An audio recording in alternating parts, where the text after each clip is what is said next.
pense le covoiturage chez Caros, on essaye toujours de privilégier le covoiturage dans une vision en intermodalité. On n'est pas là du tout pour dire il faut mettre des voitures partout. Là où l'offre existe, là où l'offre est adaptée, on pense plutôt le covoiturage comme complémentaire de tout ce qu'on a vu précédemment. Voilà, donc comment je vais pouvoir permettre d'accéder au réseau de transport public. Aujourd'hui, on voit que dans les déplacements de domicile-travail, désolé, je suis plutôt focus sur ça, sur le chiffre, mais 75% des trajets se font encore en voiture solo. C'est pas parce que les gens ils ont hyper envie d'être tout seuls en voiture, dépenser de l'argent et polluer, mais c'est bien parce qu'ils ont plein de choix, ou en tout cas ils perçoivent pas, ils ne connaissent pas encore suffisamment les choix.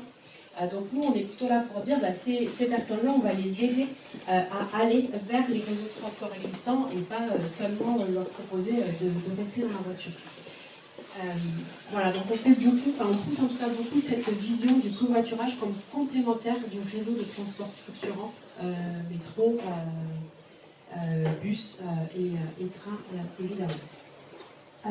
Voilà, et juste un petit rappel, c'est que c'est effectivement comme la compétence train, quelque chose qui est prévu et encadré par la LOM, donc depuis décembre 2019, qui donne aussi un petit peu plus de compétences et de moyens d'agir sur le covoiturage comme sur d'autres mobilités. C'est de passer rapidement, parce que je sais qu'on a un petit peu dépassé l'horaire. Juste un petit mot sur ce qu'on fait avec Caros. Il y a une partie visible qui est l'appli de covoiturage, qui est une appli qui est grand public, que tout le monde peut avoir, que tout le monde peut télécharger et utiliser. Et ensuite, il y a des projets un petit peu plus complets qu'on va adresser à des collectivités et ou des employeurs, des entreprises. Et donc là, on va rajouter deux volets, un volet pilotage suivi avec des reporting et un volet d'accompagnement. Puisqu'il ne s'agit pas d'avoir une appli dans la main pour arriver à changer durablement sa mobilité. Et ça demande, on l'a vu dans la première présentation, tout ce qui est changement d'habitude, ça prend du temps, ça demande d'être accompagné, ça demande pas mal d'accompagnement, de tests, de pédagogie. Donc on a des équipes qui se chargent d'accompagner ces projets. En tout cas, pour la partie appli, ça c'est quelque chose qui est dispo pour tout le monde. Donc l'appli, si vous ne la connaissez pas, vous pouvez la télécharger, la tester. Qu'est-ce qu'on a essayé de faire dans cette application? Au sein de l'application, on a essayé de lever un petit peu tout, la majorité, la plupart, les plus grands freins à covoiturer aujourd'hui. On a essayé au travers de l'application d'y répondre, de les adresser pour faire en sorte que covoiturer ce soit simple. Souvent, on a un petit peu l'image du covoiturage comme quelque chose de très compliqué. On ne sait pas comment faire, on ne sait pas avec qui le faire, on ne sait pas comment vont se passer les échanges financiers. Ça a l'air très compliqué et très contraignant. Donc nous, au travers de l'application, on a essayé de tout faire pour que ces freins-là soient le plus faibles possible, voire qu'ils n'existent plus, en faisant en sorte que l'application elle soit simple à utiliser, elle soit très fonctionnelle et elle soit adaptée au mode de vie d'aujourd'hui. Donc ça veut dire que le lundi, je vais peut-être travailler, le mardi, je suis en télétravail, le mercredi, je travaille que le matin parce que l'après-midi, j'ai les enfants. Tout ça, c'est des choses qu'on va pouvoir adresser dans l'application parce que la vie des gens, c'est ça. Et donc le lundi, je ne vais pas covoiturer avec la même personne que le mercredi parce que je n'ai pas les mêmes contraintes et c'est pas du covoiturage tous les jours à la même heure, du lundi au vendredi, parce que c'est pas ça la mobilité d'aujourd'hui. Donc on a vraiment essayé de faire en sorte que l'application réponde à ces problèmes-là pour que ce soit le plus simple possible et que ça permette le passage à l'action. Et c'est une application qui est personnalisable pour les territoires et les employeurs. Donc ça, c'est pour les projets qu'on adresse. Mais voilà, simplement un petit rappel parce que vous le verrez peut-être si vous testez l'application, on a des personnalisations, notamment avec des projets qu'on a pu mener avec TCO ou avec la région. Vous êtes accueillis dans des environnements différents au sein de l'application Caros.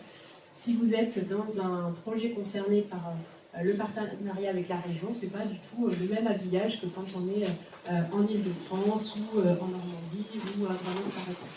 Ça, c'est des choses qu'on peut faire au sein de l'application pour que ce soit personnalisé. Pour les partenaires, on a des plateformes de e-party, des jeux de vie, on s'est intégré du portail de mobilité durable et on accompagne les projets de covoiturage. Je passe rapidement parce que c'est pas trop l'enjeu ici. Il y a des leviers d'action aujourd'hui qui vont permettre au covoiturage de se développer. Je voulais vous en dire quelques mots parce qu'il y a des incitations qui existent pour développer le covoiturage. C'est un des objectifs du gouvernement, au travers notamment depuis janvier le plan covoiturage qui vise notamment à pousser à 3 millions de covoiturages quotidiens sur l'ensemble de la France. Le covoiturage donc du quotidien, de aussi le travail, mais pas que. Donc il y a tout un volet de mesures qui a été présenté au mois de décembre et qui sont applicables donc, depuis janvier pour favoriser le développement du covoiturage. Donc c'est des choses qui existent et qui sont déjà à la portée des habitants. Il y a un volet aide, soutien financier aux AOM, donc aux autorités organisatrices de la mobilité, qui est en train de se mettre en place, sur lequel l'État va accompagner une partie des mesures que l'AOM souhaite mettre en place. Donc si un AOM souhaite investir de l'argent pour cofinancer des trajets de covoiturage, comme c'est le cas par exemple pour la région Occitanie, qui le fait déjà, il y a l'État qui va apporter un soutien en complétant dans la même convention. Donc si l'AOM met 1 euro, l'État rajoute 1 euro. Donc ça, c'est une mesure très incitative pour que quand je fais du covoiturage via une plateforme, je puisse avoir tout simplement en tant que passager un prix qui soit très attractif pour pouvoir tester le covoiturage. Il y a également un volet prime pour les conducteurs, donc tous les conducteurs qui vont tester leur premier trajet de covoiturage. Il y a une prime de 100 euros qui a été débloquée là depuis janvier, donc qui est financée par du certificat d'économie d'énergie, et donc qui va permettre vraiment de mettre le premier pas dans le covoiturage pour le tester. Donc c'est très incitatif. Et donc depuis janvier, voilà, vous avez cette mesure qui est en place dans l'application Caros, dans d'autres applications également, mais qui est là vraiment pour tester et permettre de découvrir cette forme de mobilité.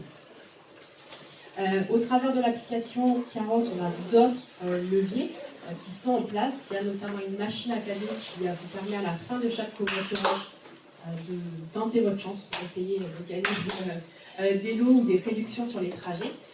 On a depuis janvier aussi des trajets offerts, donc les passagers se voient offrir leurs 10 premiers trajets, puis à l'issue de ces 10 premiers trajets, accès aux tarifications spécifiques quand elles existent, et c'est notamment le cas pour certains trajets qui peuvent exister sur le territoire, avec l'aide de la région, notamment pour les trajets qui sortent de Tisséo pour aller vers la région, enfin qui sont à cheval entrant ou sortant entre Tisséo et la région.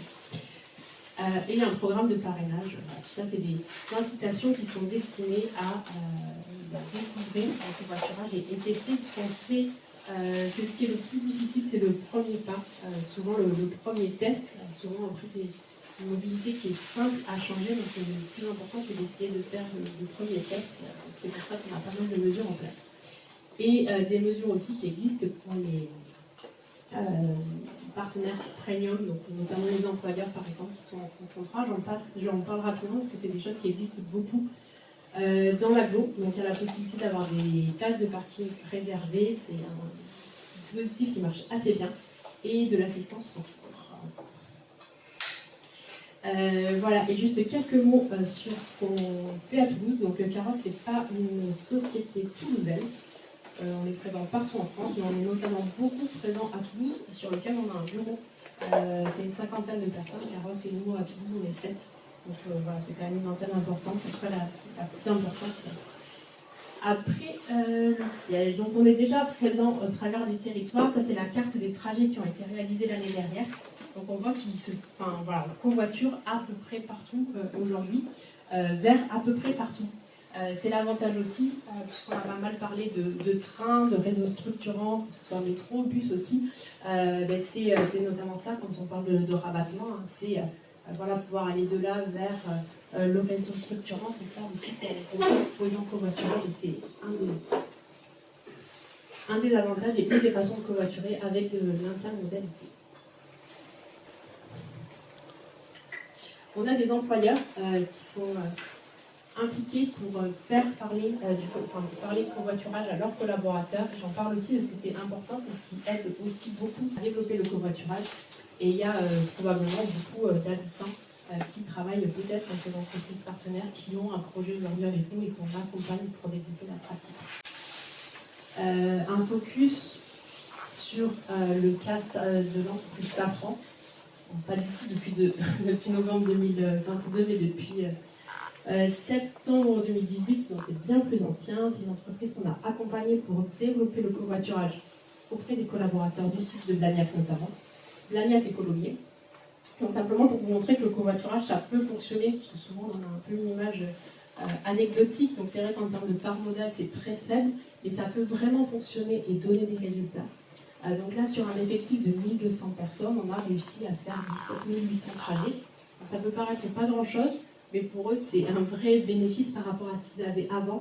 Et c'est autant de trajets qu'on a pu éviter, évidemment, parce que quand on met deux personnes ensemble sur une entreprise qui, à la base, avait plus de 90% presque d'autosolisme, c'est forcément des gens qu'on a enlevés de la route. Donc ça, c'est plutôt une réussite avec des aspects directs sur le pouvoir d'achat redistribué là aux collaborateurs et les émissions de CO2 évitées. Voilà, et on voit qu'on avait une petite citation, mais aujourd'hui, il y a l'aspect bien social qui est vraiment mis en avant dans un projet de covoiturage, parce qu'en fait, on apprend à découvrir des collègues, des voisins, et à créer aussi de nouveaux liens. Et en termes de résultats, un petit peu plus globalement sur Toulouse, enfin pas que Toulouse, mais l'air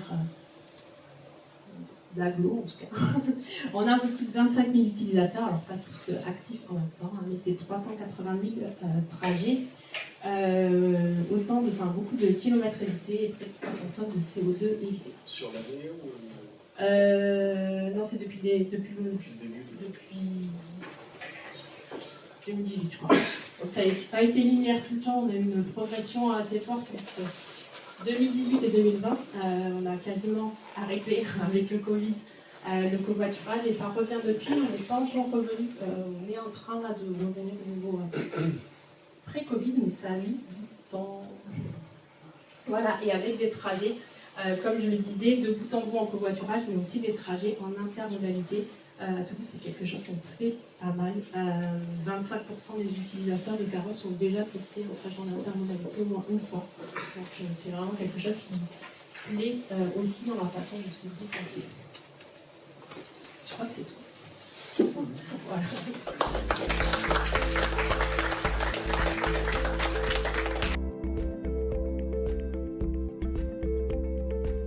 Le principe de base dans le fonctionnement, dans l'appli Carrosse, mais aussi dans la majorité des autres applis de covoiturage, c'est qu'un trajet a toujours un seuil minimum, généralement de 2 €. Ça peut être 1,50 €, mais en tout cas ici à Toulouse, c'est 2 €.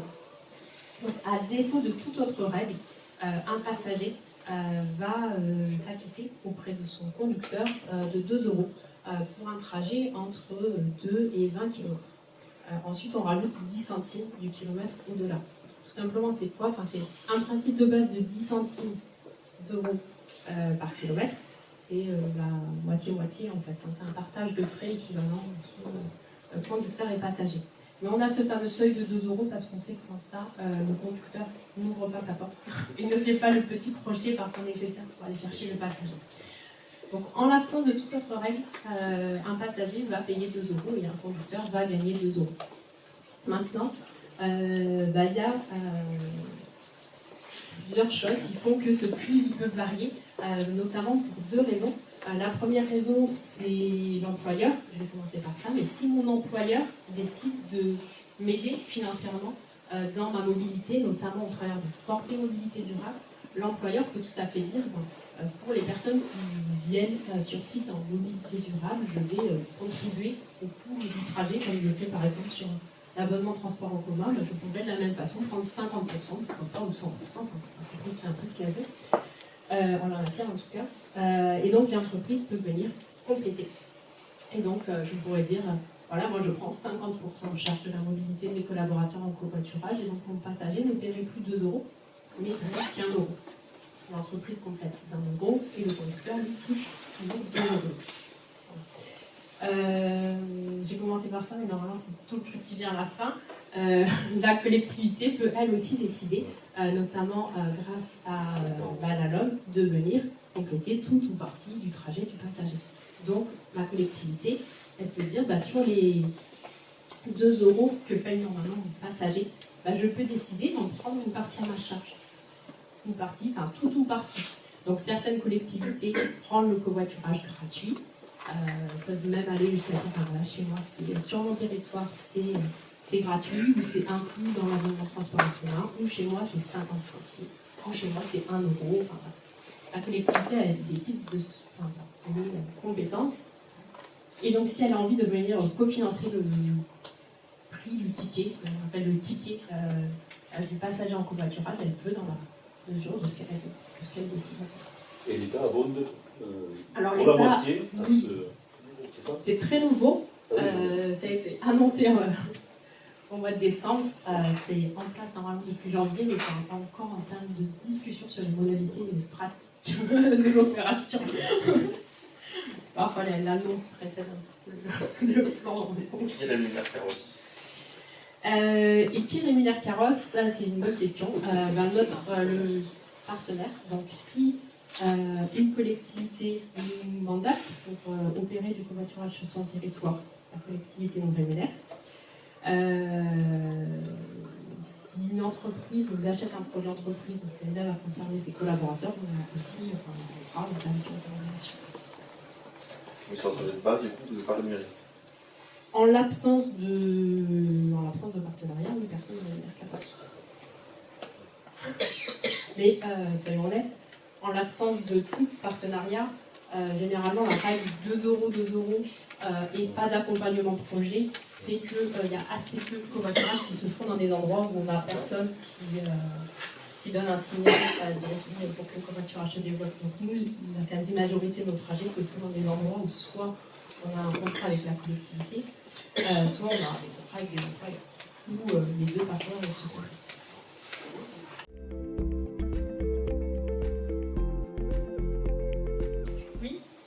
En fait, le principe du covoiturage aujourd'hui, pour que le covoiturage puisse fonctionner, c'est la masse critique. C'est pour ça qu'aujourd'hui, on parle plutôt de trajet domicile-travail, parce que c'est sur ces créneaux horaires qu'il y a suffisamment de voyages qui se font pour qu'il puisse y avoir une concordance entre conducteur et passager et que votre besoin puisse se retrouver. Donc, s'il s'agit d'aller le matin à Blagnac, honnêtement, oui, vous allez trouver. S'il s'agit d'aller à Blagnac à 14h, peut-être que ça va être plus compliqué. Peut-être que c'est possible parce qu'on a aujourd'hui suffisamment d'utilisateurs et notamment d'employeurs avec des horaires décalés qui ont emmené de la récurrence de trajet. Peut-être que ça sera encore plus facile demain quand le covoiturage sera plus démocratisé. Mais aujourd'hui, le covoiturage, il existe là où il y a la volonté de le pousser. Et la volonté de le pousser, aujourd'hui, elle est surtout forte. Auprès des, sur les grands flux, donc essentiellement du domicile-travail, même si on travaille de plus en plus, et c'est un des volets du plan covoiturage sur le covoiturage loisir. Donc on a des partenariats, pas forcément pour le coup ici à Toulouse, mais dans d'autres endroits en France, on a des partenariats avec des clubs de foot, avec des clubs sportifs, des théâtres, pour faire là encore, parce qu'il y a des convergence de beaucoup de personnes qui viennent aux mêmes horaires, aux mêmes endroits. Donc le covoiturage peut exister du moment qu'il y a suffisamment de flux. Ça ne s'adresse pas encore à tous les covoiturages de la journée, notamment santé, loisirs, visite familiale, etc. On n'a pas encore suffisamment démocratisé le covoiturage pour que ce soit possible.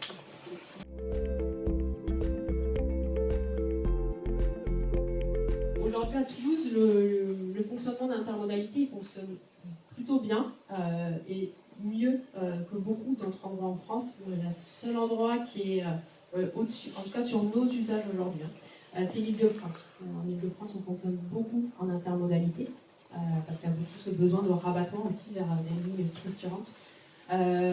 Et ensuite, on n'a pas trop d'offres fonctionnement de ce type avec de l'intermodalité qui fonctionne à des niveaux élevés.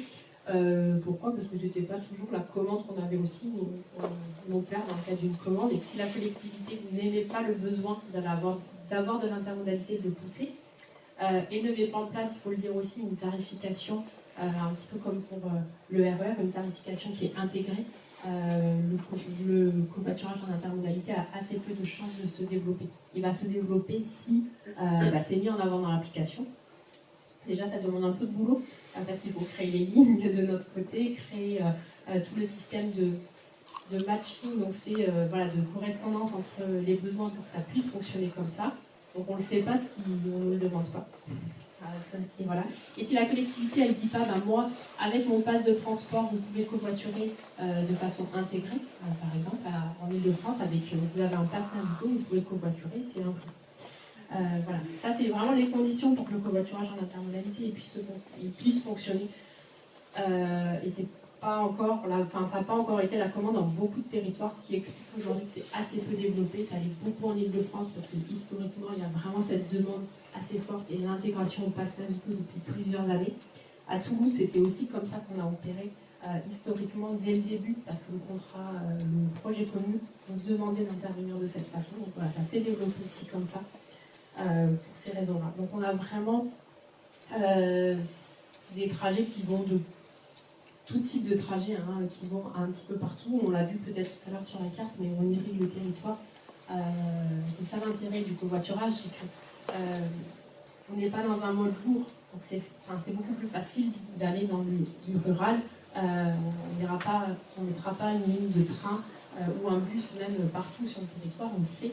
Par contre, le covoiturage permet de faire ce rabattement-là. Donc on a du covoiturage beaucoup comme ça de rabattement, même dans des secteurs ruraux. Vers le transport en commun ou pas, en fonction de la volonté, en fonction des axes, il faut la voir.